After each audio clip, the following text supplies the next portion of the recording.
All right, folks, we're continuing our coverage of the latest MAGA civil war as Elon Musk continues to publicly attack Donald Trump's one big beautiful bill. I mentioned in a previous video that insider leaks have confirmed Trump is furious with Musk, but has so far refrained from publicly attacking him.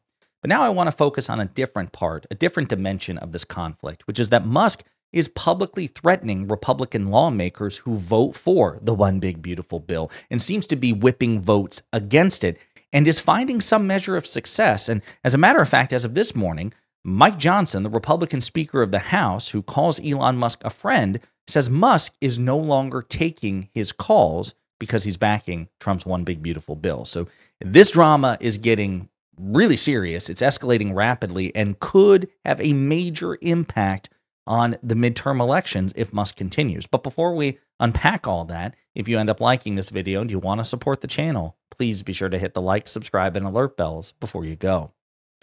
All right, friends, this was one bombshell after another, and those of us who are liberals, progressives, and the pro-democratic caucus need to be popping champagne, popping popcorn, and stirring the pot as much as we possibly can. But just to remind you, this is what Elon Musk had to say yesterday about Trump's one big beautiful bill. He says, "I'm sorry, but I just can't stand it anymore. This massive, outrageous, pork-filled congressional spending bill is a disgusting abomination. Shame on those of you who voted for it. You know you did wrong. You know it." He then followed up with this. "It will massively increase the already gigantic budget deficit to $2.5 trillion, and then he posted 3 exclamation points, and burden America's citizens with crushingly unsustainable debt." And then he threw even more gas on the fire. He says, "In November next year, we will fire all politicians who betrayed the American people." That is Elon Musk publicly threatening to target Republican lawmakers who back Trump's one big beautiful bill. Will he leverage his social media influence? Will he leverage his, cult of personality, which isn't quite at MAGA levels, but still pretty robust? Will he use his unparalleled wealth as the world's richest man to throw mountains of cash at primary challengers to Republican lawmakers who vote for this bill? Seems like any of it, all of it could be on the table. What's interesting is how Republican lawmakers are responding, and it comes in a range. So John Thune, the Senate Republican Majority Leader, says this, according to reporters. He continues to brush off Musk's criticism. Quote, "Obviously, he has some influence and a big following on social media, but at the end of the day, this is a 51-vote exercise here in the Senate. The question for our members is going to be, would you prefer the alternative?" So John Thune is almost daring Musk to get involved. Like, he's obviously he's mad. He runs his mouth. He's big on social media. But I mean, what are you going to do? I would not, if I were in John Thune's position, be challenging Elon Musk in this way. Now, that's John Thune. What about the other Republican leader in the legislature, Mike Johnson, the Republican Speaker of the House? Well, Mike Johnson has gone on the record for weeks. "Oh, Elon and I are friends. Elon is a friend." He posts selfies with him and Elon. I mean, they have like a beautiful bromance, according to Mike Johnson. That bromance seems to be at an end. You mentioned that you talked to Elon on Monday, made this 180. What do you think changed? Why do you think he's coming out against this now? And have you spoken to the president and Elon since the infamous tweet? Well, I'll tell you, I called Elon last night and he didn't answer, but I hope to talk to him today. I mean, it's not, it's very friendly, and we've laughed about our differences on policy before. It doesn't seem to be friendly. He's ghosting you, man. He's just not that into you anymore. He's leaving you on red. That's humiliating. I don't even know why Johnson would say that. Like, listen, I texted him. I'm like, "Baby, take me back. Baby, why aren't you answering my call? She's just a friend." And Musk is not answering. Yikes. But Johnson has more to say as well at that press conference from earlier today. So here's another clip. Elon Musk was sort of alluding to electoral threats against Republicans who voted for the big beautiful bill. I mean, he spent $290 million in the 2024 election. How much of a threat is this to keeping the majority in 2024? Look, let me just address the Elon controversy and tell you that I consider Elon a friend. He's obviously brilliant. I just told you we credit him with all the big changes with Doge and everything else. It's curious to me what happened this week, and full disclosure, Elon and I had a great conversation, about a half-hour long talk on Monday this week. Monday morning, and we talked about the big beautiful bill because I think he was trying to make a joke a couple of days earlier. It can't be big and beautiful, and I started the conversation. Oh yes, it can, my friend. It's very beautiful. So we talked about all the record level of savings. My friends, no government in the history of mankind has ever cut $1.6 trillion in a... So again, this is Mike Johnson trying to spin it, but he was asked about Musk's threats against Republicans who vote for this. So he's trying to spin it. Then and eventually he kind of addresses, the risk of midterm consequences if Musk whips votes against this. And this is what he has to say. And then yesterday, 24 hours later, he does a 180 and he comes out and opposes the bill. And it surprised me, frankly. And I don't take it personal. We don't take it personal. Policy differences are not personal. I think he's flat wrong. I think he's way off on this, and I've told him as much, and I've said it publicly and privately. I'm very consistent in that. But am I concerned about the effect of this on the midterms? I'm not. Let me tell you why. Because when the big, beautiful bill is done and signed into law, every single American is going to do better. This bill is geared for middle and working class Americans, and they are going to feel the effects of it. And they're going to... Only if you ignore all the analyses. The vast majority of the tax relief goes to those who need it the least, which is the upper class, the wealthy in this country. They're the ones who will see the greatest relief by far in terms of taxes, and they're the ones who need tax relief the least. So that the tax burden will shift to middle and lower classes, and that's a consequence of this terrible, fiscally irresponsible bill. And also to say nothing of the fact that again, nonpartisan analyses, not just the CBO but others as well, indicate that between 8 to 13.7 million Americans will lose their Medicaid insurance. So again, I'm not sure that that's going to help middle and lower classes as well. So that's Mike Johnson. Okay, I'm not worried because if we get this through, I think we'll be rewarded at the midterms. Seems unlikely, but that's one side of the ledger. What about the other side of the ledger? Because again, this passed the House, it has to pass the Senate, and they can only afford to lose 3 votes in the Senate. If you lose 4 votes, that's it. It's dead on arrival. Rand Paul, Republican senator from Kentucky, responded to Elon Musk, saying, Musk said Congress is making America bankrupt. Rand Paul says some of us are trying to stop that.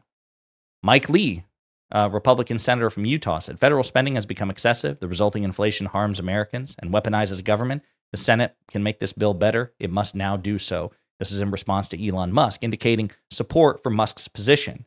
Elon Musk also retweeted this from Rand Paul. It's Rand Paul and Elon Musk versus Donald Trump over the big, beautiful bill. So Rand Paul publicly shared this. That's a vote that Trump needs, right? Again, he can only lose 3, that Rand Paul has won. And Elon Musk is effectively endorsing, yes, it's Rand Paul and I versus Donald Trump. We are fighting Donald Trump over this bill. That's bold of Elon Musk to do. And then, of course, I just want to throw this one here, going all the way back to Mike Johnson, but I'll conclude by saying this. We don't know what the numbers are because there are some Republicans who have indicated some opposition to this bill, but are trying to, I guess, to see where the chips fall before they, stick their neck out and risk pissing off Donald Trump or Elon Musk. And again, I don't envy them that position.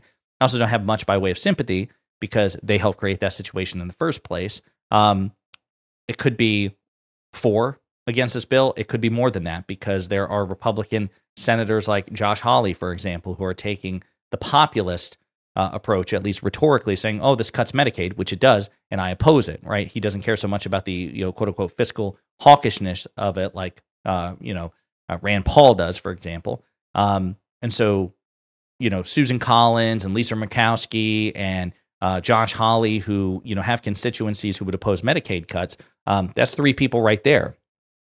So if, Trump says, okay, fine, I'll cut more for Medicaid. Well, those are 3 votes you might likely lose, right? And you can only afford to lose 3. And then if you say, okay, well, I'll protect Medicaid or I'll reduce the Medicaid cuts, well, that's going to increase the deficit, right? If Republicans are going to continue to cut taxes and spend a lot and you're going to protect Medicaid, which you should, that's going to increase the deficit and the fiscal profligacy of this bill, which is going to piss Rand Paul off, which is going to piss Elon Musk off, and Mike Johnson, or not Mike Johnson, Ron Johnson as well, right? So it's like, they're almost checkmated. But I want to throw this in here too, because this is how dishonest Mike Johnson has become about his so-called friend Elon Musk. All right? Yeah. Olivia.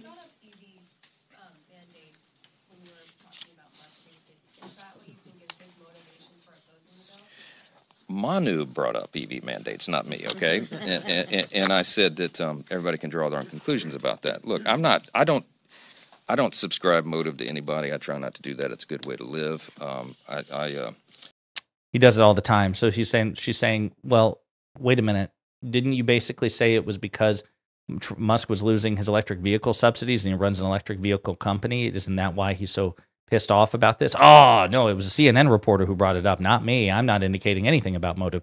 And by the way, spoiler alert, that is a huge motive. Elon Musk is not doing this altruistically. He is pissed in large part because the Trump administration is rescinding EV tax credits and it's hurting his business directly. So I have no problem imputing Musk's motives there. But Johnson's either confused or lying because it was Johnson who brought this up, not Manu Raju. What do you say to Elon Musk, who just called your bill a disgusting abomination? Yeah, let me say this. It's very disappointing. Okay, I've come to consider Elon a good friend. He's obviously a very intelligent person, and he's done a lot of great work. We've applauded all the work they've done with Doge and identifying fraud, waste, and abuse in the government. It's a very important service that's been performed, and we're so excited about it. We're now in the process of codifying that. As you all know, the administration has qualified and quantified the fraud, waste, and abuse that they found in Doge. They're sending it to us to codify, and that's what we'll be doing with the rescissions package and the appropriations process. And so that's something we're very excited about. But with all due respect, my friend Elon is terribly wrong about the one big beautiful bill. We had a long conversation yesterday, he and I. Spoke for, I think, more than 20 minutes on the telephone, and I extolled all the virtues of the bill, and he seemed to understand that. We had a very friendly conversation about it, and I told him that we're achieving not only all of our priorities, all the promises we made on the campaign trail, all the America First agenda wrapped into this legislation. We're also achieving, the top line on this is two very important things. We're making permanent a massive tax cut, and we are making a massive reduction in spending. $1.6 trillion is the calculation. I've said this many times. I'll be saying it until we get this thing over the line. This is the most amount of money that any government has ever saved on planet Earth in a piece of legislation. Ever. It's a very important first start. Elon is missing it, okay? And it's not personal. I know that the EV mandate, very important to him, that is going away because the government should not be subsidized. Again, Manu Raju didn't bring it up. Mike Johnson did. So Mike Johnson lying. Well, there you have it, folks. Again, that's a huge dimension that we need to talk about. Elon Musk is publicly threatening to target Republicans who vote for this bill. He is no longer taking Mike Johnson's phone calls, and it seems to be now a very real threat. Republicans are checkmated no matter what. They either risk pissing off Donald Trump or they risk pissing off Elon Musk. And I think that's great. I think, again, a divided Republican Party is just objectively good for America. So let's hope this continues. In the meantime, let me know what you think in the comments.